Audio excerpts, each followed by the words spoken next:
नमस्ते। हमारे YouTube channel जिसका नाम है एजुकेशनल यूनिवर्स बाय सीके, इसमें आपका बहुत बहुत स्वागत है। आपके लिए फ्रेंड एक खास जो है क्लास लाए हैं। आज से हम इसकी शुरुआत करने वाले हैं। हम जानते हैं कि जो भी एग्ज़ाम हम देते हैं, एक हेल्पफुल जो बुक होती है वो हमारे लिए बहुत मायने रखती है। यदि बाजार में जाओ तो बहुत सारी बुक्स मिलती हैं, उनमें सबसे ज़्यादा जो है प्रामाणिक बुक और आप कह सकते हैं कि जिस पे हम विश्वास कर सकते हैं, उसका नाम है ल्यूसेंट। तो ल्यूसेंट की बुक्स जो हैं सबके लिए विश्वसनीय हैं। क्लास देखते रहिए, हर दिन हम आपके लिए जो है स्पेशल जो है ये क्लासेज लाते रहेंगे, ठीक है। और अगर आपको लगता है कि आपके पास ल्यूसेंट वाली बुक नहीं है तो इसकी कमी आपको आज से नहीं खलने वाली, क्योंकि हम आपके लिए मेहनत करेंगे और उसमें से जो मुख्य मुख्य टॉपिक हैं उसको चुन करके हम आपके लिए प्रस्तुत करेंगे, वो भी सरल भाषा में, जिससे कि आपको आसानी से समझ में आ सके, ठीक। एक दिन हम जितने भी मुख्य टॉपिक हैं उनको कवर करेंगे और दूसरे दिन विशेष प्रैक्टिस सेट तैयार करके लाएंगे। जो भी आपका एम है उसको पाना आपके लिए आसान हो जाएगा। इसके लिए हम प्रयासरत हैं। हम आज की क्लास में क्या क्या पढ़ने वाले हैं इसकी जो है एक छोटी सी झलक आपको दिखा देते हैं। देखिए, सबसे पहले हम जानेंगे कि कौन मान्यता प्राप्त भाषा और लिपियां हैं। भी महत्वपूर्ण शब्द हैं, यानी हिंदी ग्रामर वोकाबलरी में जो जितने भी सारे शब्द आते हैं वे शब्द इन्हीं में से चुने जाते हैं, इसलिए ये मोस्ट इम्पॉर्टेंट है। तो इसलिए ये अभ्रंश के रूप में जो शब्द बने हैं उनका मूल रूप क्या है, इसको जानना हमारे लिए आवश्यक है, तभी तो हम उसका आंसर दे पाएंगे। जो हमारे भारत में बोली जाने वाली भाषाएं हैं, विकास और उत्पत्ति जो है स्थान कौन सा है उसको हम जानेंगे। आगे बढ़ते हैं। पहला है विश्व में मान्यता प्राप्त भाषाएं और लिपियां। हिंदी व्याकरण में माना जाता है कि 2796 भाषाएं हैं और लिपियां कितनी हैं? 400। यह जो है ऑब्जेक्टिव क्वेश्चन के रूप में भी आ सकता है। अगला प्रश्न लेते हैं। शब्द जो हमने आपको बताया कि अभ्रंश जो शब्द हैं उनका मूल रूप जो है ये जानना हमारे लिए आवश्यक इसलिए है क्योंकि ये भी ऑब्जेक्टिव क्वेश्चंस में आ जाते हैं। हिंदी के विकास में शब्दों का लगातार अभ्रंश होते होते कौन सा रूप बन गया, उनका कुछ लेते हैं उदाहरण। बाहर, तो ये अभ्रंश रूप है, लेकिन इसका मूल स्वरूप कौन सा है? बाह्य। अगला अभ्रंश लेते हैं 37। इस मूल शब्द से बना है सप्तत्रिंशत्। यह हलंत लगाना न भूले। यह शुद्ध तत्सम शब्द है। तत्सम शब्द जो है ज्यादातर जो शब्द होते हैं वे संस्कृत भाषा से आए हुए होते हैं। बैरंग जो है इसका मूल रूप क्या है? बेयरिंग। यह किस भाषा का शब्द है? अंग्रेजी। प्रश्न यह भी आता है कि अंग्रेजी भाषा किस लिपि में लिखी जाती है? रोमन लिपि में।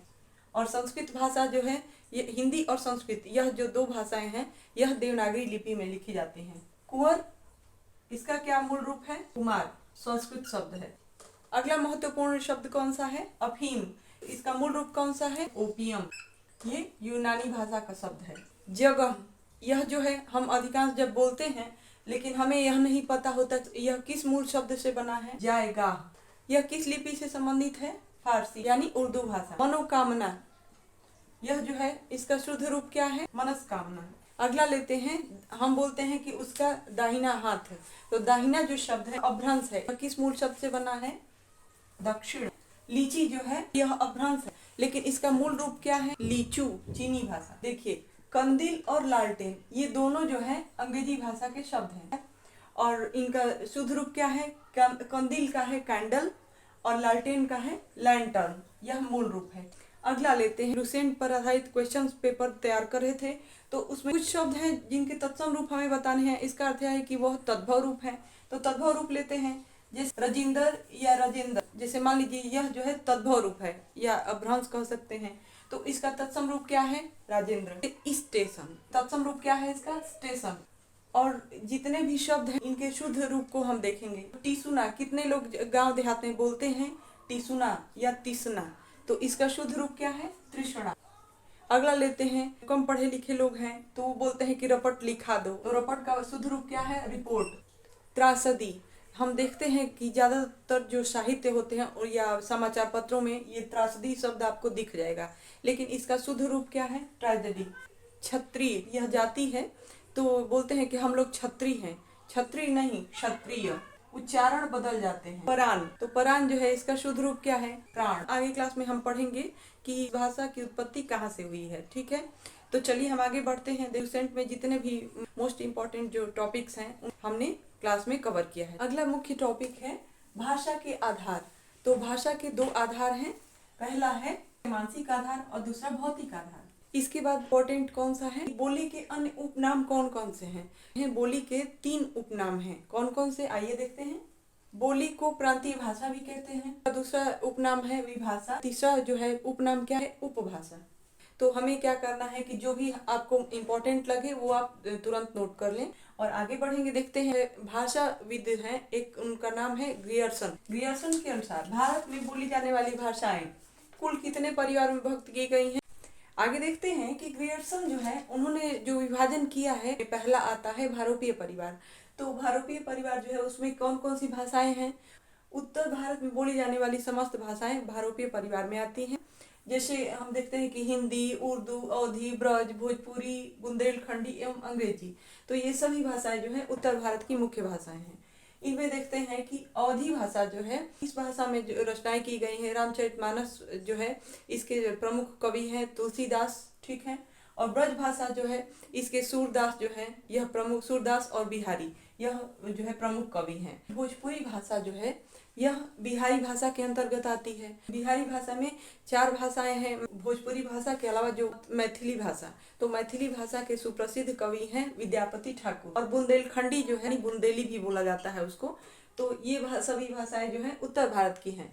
अगला लेते हैं द्रविड़ परिवार। दक्षिण भारत की प्रमुख भाषाओं में जो है कर्नाटक में बोली जाने वाली भाषा है कन्नड़ भाषा, और तमिलनाडु में बोली जाने वाली भाषा है तमिल भाषा, और आंध्र प्रदेश और तेलंगाना, ये जो राज्य हैं उनमें बोली जाने वाली प्रमुख भाषा है तेलुगु। और मलयालम है, यह केरल की प्रमुख भाषा है। तो ये सभी दक्षिण भारत में बोली जाने वाली जो भाषाएं हैं वे आती हैं द्रविड़ परिवार के अंतर्गत। सभी दक्षिण भारत की जो प्रमुख भाषाएं हैं इनसे संबंधित प्रश्न पूछे जाते हैं, तो ये मोस्ट इंपॉर्टेंट है। अगला देखते हैं आस्ट्रिक परिवार। इनमें देखिए संताली, मुंडारी, हो, वा, सवेरा, खासी यानी खसी भी बोल सकते हैं, निकोबारी, मोनकमे और पलंक। कोई भी एग्जाम आप दे रहे हैं तो उसमें जो है क्वेश्चन सीधे ढंग से नहीं पूछे जाते हैं।